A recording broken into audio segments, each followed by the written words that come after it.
the tragic story of Wycliffe Vincent Owuor, aka Vinny Police Imposter, who stole 72 million Kenyan shillings from Standard Chartered Bank ATM in Nairobi.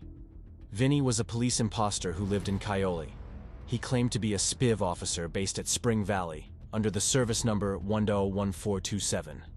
In the streets, he moved in police uniform and equipment, something that legitimized his lie while also earning him cop pals. As an imposter, he'd meet fellow imposter KES ATM, with whom he'd share the plan to rob off a possible 200 million shillings from G4S transit vans. Together, they roped in a G4S officer at HQs, an inside man, very important, a taxi driver, plus some rogue cops for the mission. After 5 months of planning, on September 5, 2019, the G4S official told Vinny that 2 G4S vans were scheduled to leave their HQs in industrial area to load money into a Standard Chartered Bank ATM at Nairobi West. Vinny and squad sprung into action. Dressed in full AP uniform, the three arrived earlier than the usual assigned cops at the HQs with an escort car. They answered when the names of the assigned cops were called. And since it was very hard to suspect based on routine, at exactly 6 a.m., the vans set off. Meanwhile, a white Toyota Noah, which would be used to ferry the stolen loot, and a getaway car headed for Nairobi West to lay in wait around the ATM for the incoming money. Upon arrival, the unsuspecting G4S personnel opened the vaults while calling their HQs to be given the ATM password to load the cash. At that moment, Vinny and crew shouted, "Surprise, surprise, MFs!" With guns aimed at them, the G4S personnel started singing, "Bella Ciao, Bella Ciao, Bella Ciao." Very fast, they stashed the loot into 13 bags, threw them in the awaiting Noah, and left, leaving the distraught G4S personnel counting a 72 million shilling loss. It was an unsuccessful mission short of their targeted 200 million shillings, but they were the new millionaires in town. Meanwhile, the real assigned cops were now raising an alarm at the HQs after arriving for duty, only to be told that some other guys who claimed to be them had already reported to work. Before they could even say "Kimi Umana," the G4S personnel who were robbed called them to report the robbery incident minutes later.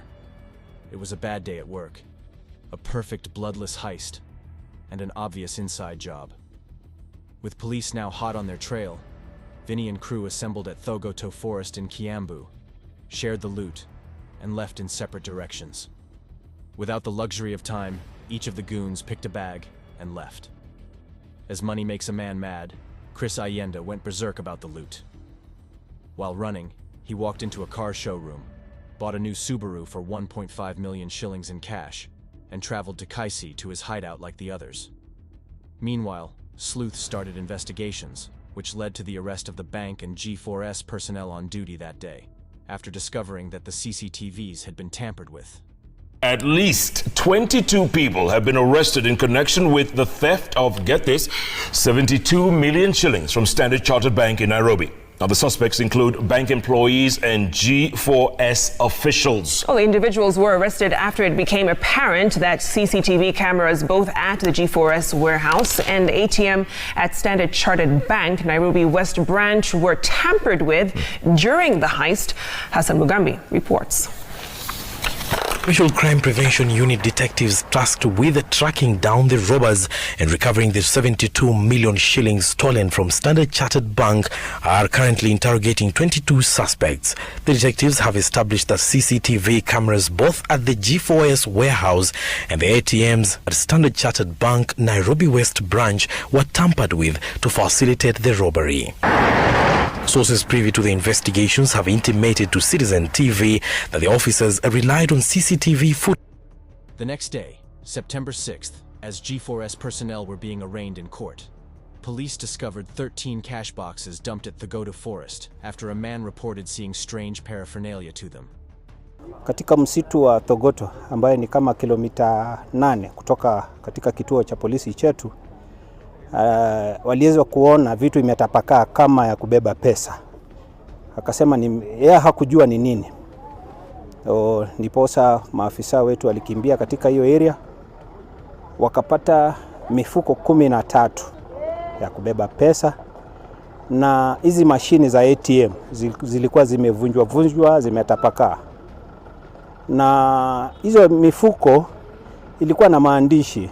Kuna benki tofauti tofauti kama ya Kenya Commercial Bank, Stanbic Bank, Standard Chartered Bank, ilikuwa na benki tofauti tofauti. Hiyo ilikuwa ni kama mita 300 kutoka kwa barabara kuu ya Southern Bypass. So zilikuwa zimetupwa, zimetapakaa. Kati ya ile vitu ambayo ilipatikana, moja wao kulikuwa kuna simu ambayo imevunjika, lakini tuweza kupata hiyo simu. Na pia kuna koti imeandikwa G4S, ni nyeusi, kwa kala yake ni nyeusi. Hiyo ni baadhi ya ile vitu ambaye tuliweza kupata, kwa sababu baada ya muda mfupi pia tuliweza kuita watu wetu wakuja kuangalia na kutoa mambo ya vidole. So mnaelewa mambo ya vidole, kuangalia hasa ni nini ama ni nani amehusika katika hii kesi. Na hii kesi iliripotiwa katika Lang'ata. With this new discovery, the sleuths moved their focus to Kiambu. This led in Kiambu led sleuths to raid Owino Garage in Kikuyu town in the evening, where they discovered the Noah that was used to transport the loot being repainted. They arrested the garage crew. With the suspects in custody, vicious interrogation continued. Gladly, they were successful, and the first thug they tracked was cop Chris Ayenda in Kisii at home. With him was 4 million shillings in his car. When questioned, Chris led the sleuths to Siko village in Kendu Bay, where they arrested Vinny, who was waiting for Chris to pick him so they could run to Uganda. He was found with 3 million shillings in cash. With the two masterminds in custody, the sleuths intensified their investigation, wanting to know where the rest of the loot, 50 million shillings, was. Walifinya, Kufinya. This led to the release of these goons by the court on 1 million shilling bond after claiming police torture. However, their release did not deter the sleuths' efforts. Increased investigation led them to Ruiru, where they arrested a G4S officer who had hidden 1 million shillings in his mother's cowshed on September 16, 2019. His brother and mom were arrested too. Days later, on September 27th, 2 police officers, scared to death, were arrested in Kikuyu as they sought anticipatory bail to stop arrest for the ATM heist. A couple, Simon Karuku and Njeri. Simon Karuku led them to his sister, a KDF officer at Kahawa Barracks, who claimed to have left the loot with another cop, Florence, who claimed her boyfriend ran away with the loot. During their arrest, a white Mark X was impounded, believed to have been bought from the loot. The case would go cold, awaiting a court date. But as they say, you don't do a deal with cops because they'll play you. On March 24, 2020, the mastermind, Vinny, while out on bond, was killed by police who claimed there was a shootout on the official DCI page. However, his lawyer, Wycliffe Vincent, was not having it and claimed foul play in a tweet on X. On March 26th, he posted the video showing the cops executing an unarmed Vinny simply because of the case, yet they had reported a shootout in statements to the media.